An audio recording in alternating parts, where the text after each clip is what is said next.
वो तो यूं था कि हम अपनी अपनी ज़रूरत की खातिर मिले।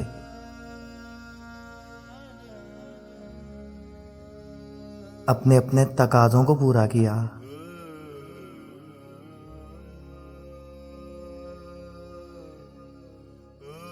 अपने अपने इरादों की तकमील में तीरा उतार ख्वाहिश की संगलाख राहों पे चलते रहे।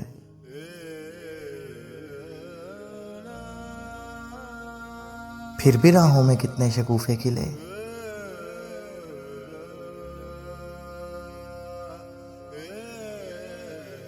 वो तो यूं था कि बढ़ते गए सिलसिले।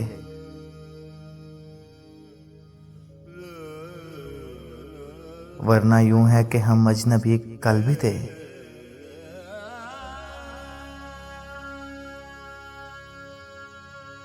अजनबी अब भी हैं। अब भी यूं है कि तुम हर कसम तोड़ दो, सब जिदें छोड़ दो।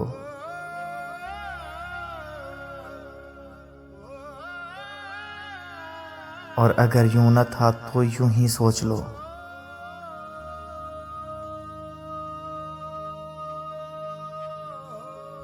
तुमने इकरार ही कब किया था कि मैं तुमसे मंसूब हूं।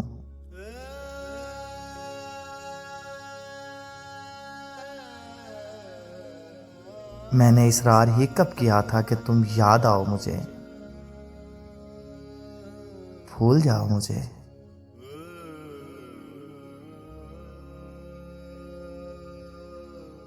भूल जाओ मुझे।